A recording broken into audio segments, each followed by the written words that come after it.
premier week-end de ce mois de juillet que j'adore, week-end du 5 et 6 juillet 2025. Voici un tirage à 5 cartes.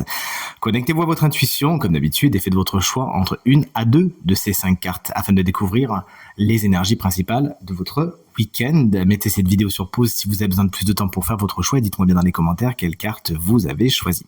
De mon côté, ce sera la 2 et la 3, mais on commence tout de suite avec la 1 normalement. Et on est sur un 10 de bâton inversé. Alors vous avez plus envie de vous prendre la tête ce week-end. Concrètement, vous avez peut-être beaucoup chargé la barque cette semaine ou dans la période à venir.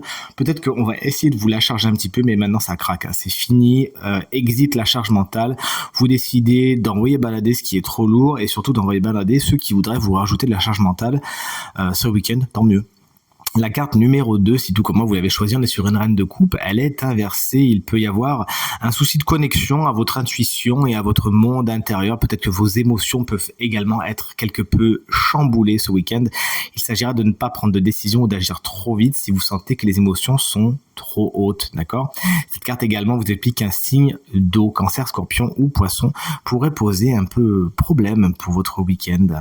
La carte numéro 3, elle est super positive, c'est la carte du monde qui vous explique qu'un cycle a atteint son bout, son but même. La boucle est bouclée, la page est tournée. C'est avec beaucoup de félicité que vous profitez de ce succès. Vous êtes à votre juste place également ce week-end. Vous savez bien vous entourer, on sait vous témoigner de l'affection et c'est une carte qui a beaucoup de rapport avec l'étranger. Si c'est quelque chose qui vous parle, c'est bien aspecté pour ce week-end. La carte numéro 4, elle est géniale. C'est l'as de pentacle, il y a de superbes opportunités ce week-end, voire un ou deux coups de chance même.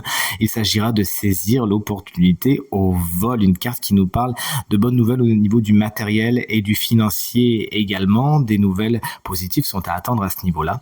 Et enfin, si vous avez choisi la carte numéro 5, on est sur un roi d'épée. Il est inversé, faites attention, c'est une carte qui vous explique que vous pourriez user de votre autorité d'une façon un peu négative, c'est-à-dire imposer votre point de vue, imposer vos idées. Une carte qui nous dit que vous pourriez aussi agir sans vraiment connaître les tenants et les aboutissants et vous pourriez le regretter, mais ça peut aussi représenter un signe d'air, ce roi d'épée, c'est-à-dire Gémeaux, Balance, Verseau.